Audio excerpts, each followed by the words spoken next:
Bonjour à tous et bienvenue à la 5e vidéo de notre série sur la gestion de projet en 10 étapes. Cette vidéo se focalise sur la 4e étape qui consiste à estimer la durée des tâches. Elle revêt d'une grande importance dans la planification des projets et implique l'évaluation des temps nécessaires pour accomplir chaque activité identifiée et réduire la durée globale du projet. Commençons tout d'abord par voir les techniques d'estimation à disposition. La première technique, c'est l'estimation par analogie. Elle permet de calculer les estimations en se basant sur les données historiques d'un projet similaire. La deuxième technique, c'est l'estimation paramétrique. Quant à elle, repose également sur les données historiques en appliquant des règles et des paramètres de calcul de la durée des tâches. Le troisième type d'estimation, c'est l'estimation à 3 points. Il consiste à calculer la durée estimée à la base des trois durées, la durée la plus probable, la durée optimiste et la durée pessimiste. Il s'agit de la moyenne de ces trois durées. La dernière estimation, et c'est l'estimation ascendante, c'est une approche plus robuste pour déterminer les durées des tâches en agrégeant les estimations du niveau inférieur de WBS. Cependant, cette méthode est la plus coûteuse. Dans notre cas, nous allons utiliser la méthode à 3 points pour calculer nos durées des tâches de notre projet. Commençons maintenant par le calcul des durées des tâches. Nous débuterons par le calcul de la durée estimée des tâches en se basant sur les durées optimistes, plus probables et plus pessimistes.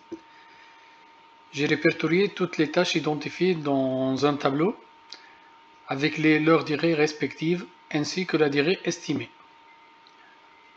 Prenons par exemple la première tâche, choisir le pays. La durée la plus optimiste est de 8 jours.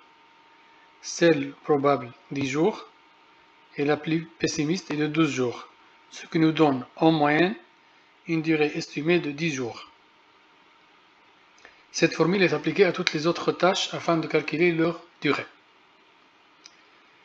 Une fois nos estimations de durée sont établies, nous pouvons maintenant identifier le schéma critique de notre projet.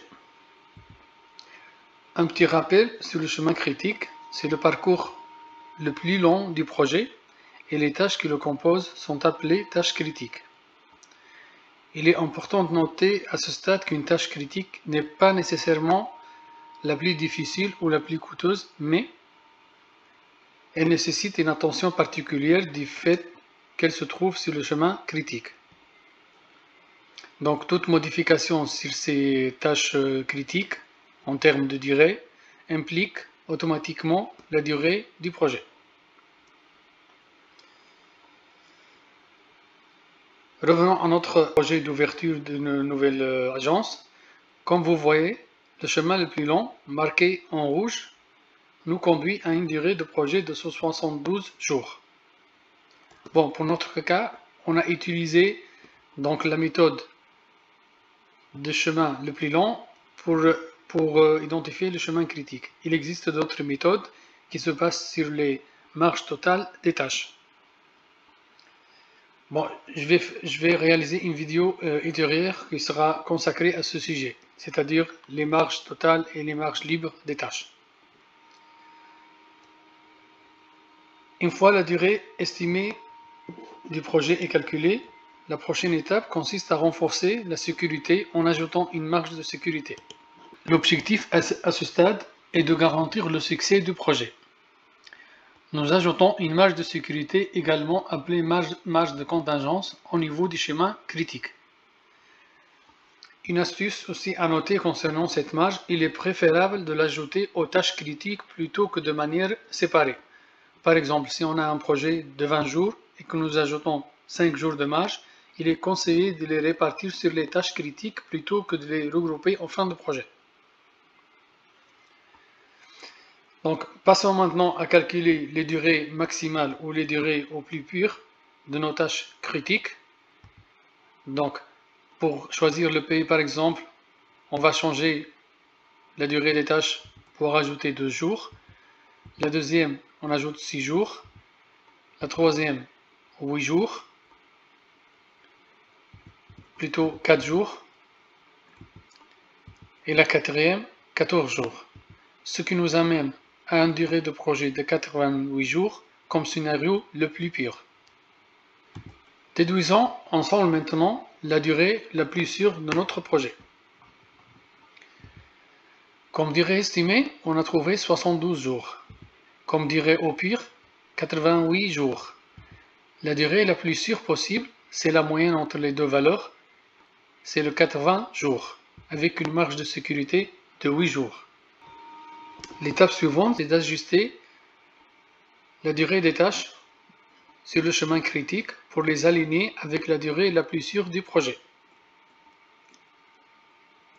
Donc, pour la première tâche, c'est 11 jours, 28 jours, 30 jours et 11 jours pour arriver enfin à la date ou la durée la plus sûre qui est 80 jours. Cette durée sera communiquée aux clients et aux parties prenantes. Avant de clôturer cette vidéo, je vais vous présenter les techniques d'accélération de l'exécution des tâches. La première technique consiste à comprimer les délais des tâches de chemin critique en ajoutant des ressources. Cependant, cela n'est pas toujours une solution viable et peut engendrer des coûts supplémentaires. La deuxième technique, c'est la réduction du périmètre en se concentrant uniquement sur l'essentiel, en laissant de côté les options. Cette approche peut entraîner une baisse de la qualité du produit. Finalement, la troisième technique ou la troisième solution d'accélération d'exécution du projet est la mise en parallèle des tâches à un moment donné. Cette mise en parallèle peut engendrer des reprises de travail et augmenter les risques. Ainsi, et en conclusion, une estimation précise des durées des tâches joue un rôle crucial dans la réussite du projet en permettant une gestion efficace des temps, tout au long de sa réalisation. Dans la prochaine vidéo, nous aborderons la cinquième étape qui est l'élaboration de l'échéancier du projet à l'aide du diagramme de Gantt. J'espère que cette vidéo vous a été utile. N'oubliez pas de liker et de vous abonner à ma chaîne. Merci à vous et rendez-vous pour la prochaine étape.